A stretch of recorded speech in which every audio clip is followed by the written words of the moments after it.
Le test de chute de l'iPhone 17 Pro Max est enfin arrivé, où il affronte le Galaxy S25 Ultra.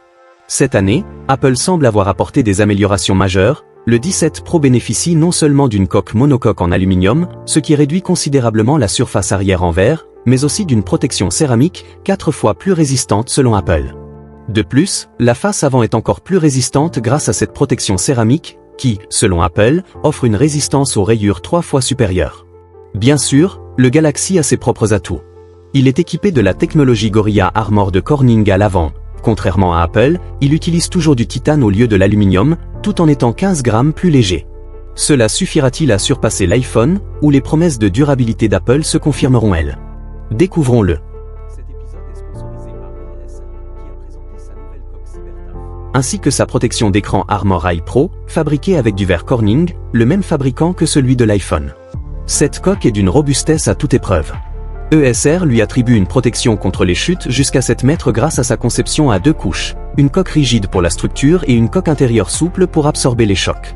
Grâce aux bords surélevés sur la face avant et l'appareil photo, à la protection intégrale des boutons et même au rabat anti-poussière pour le port USB-C, l'iPhone 17 Pro Max bénéficie d'une protection intégrale. Cerise sur le gâteau, cette protection en alliage de zinc fait également office de béquille. Fonctionnant en mode portrait comme paysage, les aimants MagSafe sont 2 fois plus puissants que la plupart des coques, pour une fixation parfaite.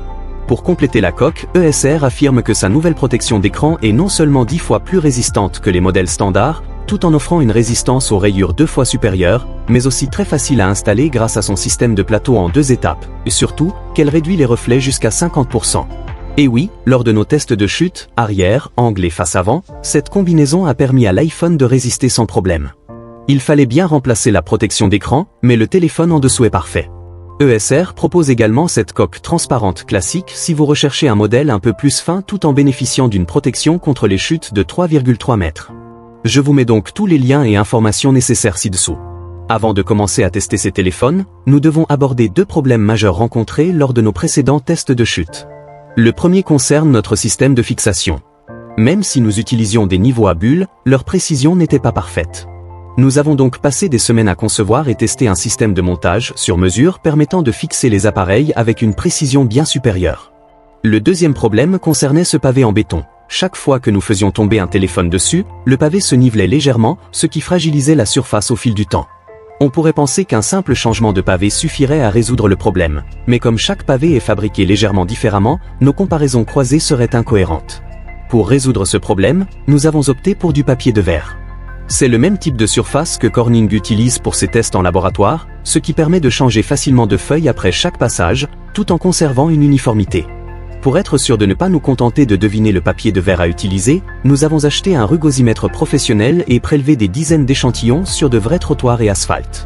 Nous avons constaté que le papier de verre de grain 80 est le mélange idéal, offrant la meilleure correspondance avec une surface réelle. Ceci étant dit, passons au premier round avec le fond d'1 mètre.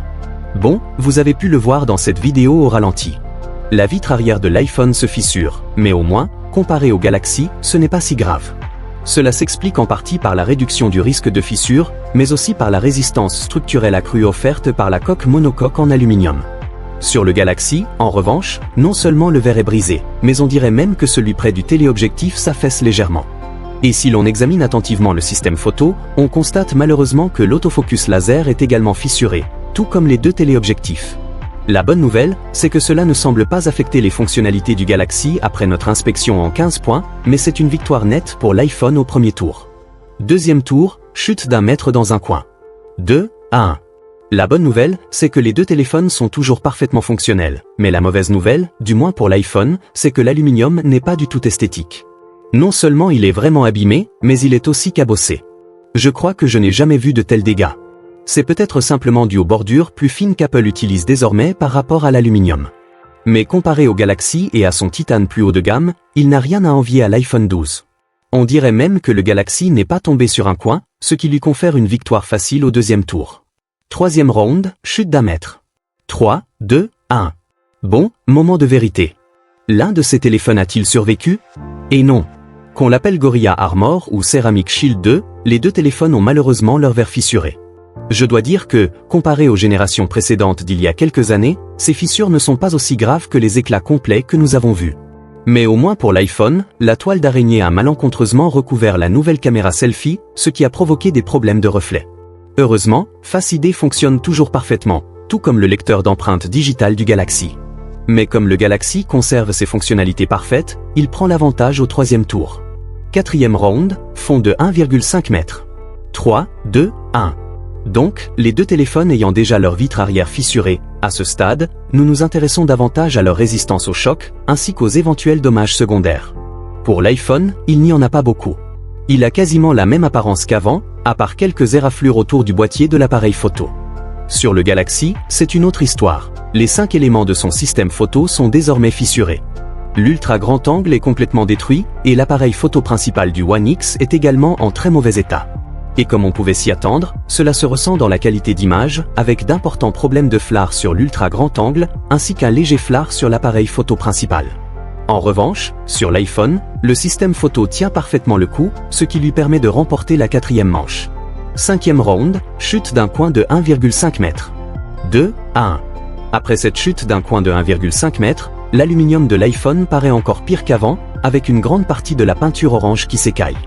Mais le plus gros problème réside dans l'appareil photo principal du One X, qui ne fait plus la mise au point. Autrement dit, tout ce qui n'est pas à la bonne distance apparaît flou. Alors que sur le Galaxy, les appareils photo fonctionnent encore techniquement, hormis les reflets, le coin en titane étant presque parfait. Je veux dire, il n'y a pratiquement aucune éraflure ni aucune bosse. C'est donc une belle victoire pour le Galaxy au 5e round. 6e round, chute de 1,5 m. 3, 2, 1. Avec cette dernière chute directe, il n'y a pas de grande différence entre les deux. Évidemment, le verre des deux téléphones est plus brisé qu'avant, mais c'est normal, vu qu'ils étaient déjà fissurés. Mais le problème majeur que nous recherchons est une perte de fonctionnalité supplémentaire, ce qui ne semble pas vraiment être le cas pour le moment, les deux téléphones fonctionnant comme lors du dernier tour. Je vais donc devoir déclarer une égalité pour le 6e tour. Bon, maintenant que les 6 tours sont terminés, il est temps de jeter un œil au tableau de bord.